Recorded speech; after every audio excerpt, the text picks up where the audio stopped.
Hello everyone, it's Shane Kanto, your Wasteland reviewer, and I'm here to review the new documentary, Show Me the Father. And this is from director Rick Altizer, and it's from the Kendrick brothers, who have made a lot of faith-based projects. And it's very interesting because having just watched the Jesus music and seeing that very distinct difference between Irwin Brothers Productions and Kendrick Brothers Productions, because I feel like Irwin Brothers Productions are a lot more subtle and a lot more accessible to everybody, and there's a little bit more craft to them from like a filmmaking perspective. And then the ones that I've seen from the Kendrick Brothers, it's a lot more blunt, preachy, in your face, and pretty melodramatic. And watching this documentary, I'm going to be honest, right from the start, it kind of made me mad. Because the thesis of this documentary at the beginning was basically like, you know, people who don't have fathers, they struggle in relationships. Yada, yada, yada. They're broken people. And it's just like, what the F? Like, how condescending and just judgmental is this film right off the bat to make such horrible claims about people? And it really bothered me too, because my fiance, Jess, her father drank himself to death when she was a young kid. And that doesn't make her a broken person. And I would like to think, like, we have a healthy relationship. We're going to be getting married.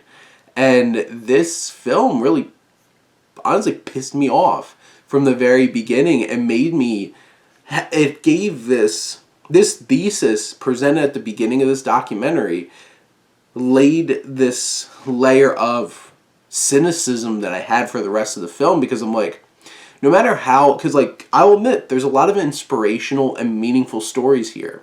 It's presented in a really melodramatic, with like the music and like the extra bright lighting on everything, just artificial kind of way.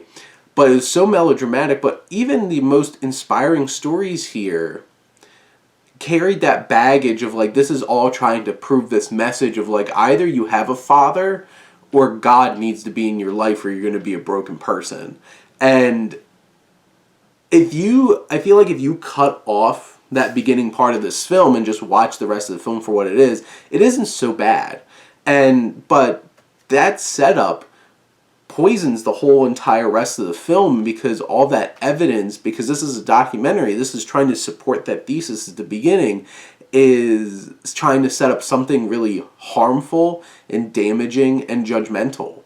And at least my experiences as a confirmed Roman Catholic, like, I never got that. And like, Roman Catholics are like one of the strictest of Christians, but like, it's supposed to be about love and God's love, and didn't feel very much love watching this film after that beginning part, because it just put this framing of everything in a really distasteful way. I do, like I said, have to admit, a lot of these stories are impactful and poignant and meaningful. And some of it is like, here's the thing, and it's also challenging if you're not really faith-based and have a strong basis of faith, to not feel like some of these things are a little cheesy and obnoxious, and like, someone's like, it was meant to be, bringing up like these obnoxious coincidences. And it's just like, it's hard to process, especially when the film puts you in a headspace to be cynical of what it's trying to present, because it brings up such judgmental ideas. Now, here's the thing. If you're a really faith-based person, I think you're going to love this film. And I think it's going to speak to you. The film does a disservice to anybody who's not, because it lays these damaging frameworks down at the beginning to ostracize you from the rest of the film. And I don't think you want to do that with your film. Or maybe you do. Maybe that's the goal.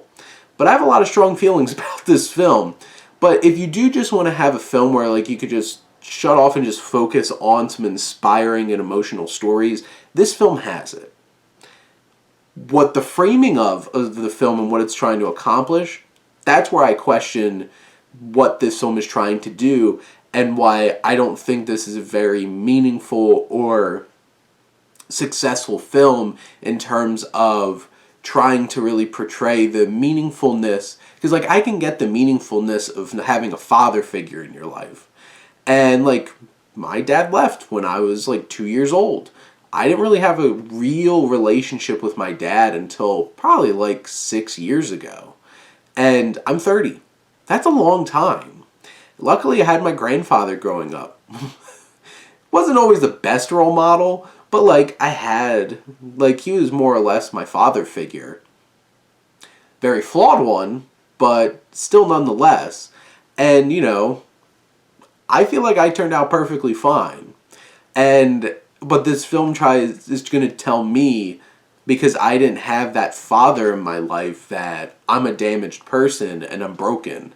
And because I didn't find God either, I'm going to stay that way. And it's like, no, I think I can find my own purpose and meaning in my life. Thank you. So, obviously, I'm extremely biased here, and I had a very adverse reaction to this film. I don't want that to take away from the fact that, like, this is an inspirational film with some stories that are very inspiring and meaningful and emotional. So if that's enough for you, go check this film out. You can watch it on VOD right now. But those are my thoughts on Show Me the Father. Let me know what you think, and let's talk some movies. But thank you as always for tuning in and supporting your Wasteland reviewer.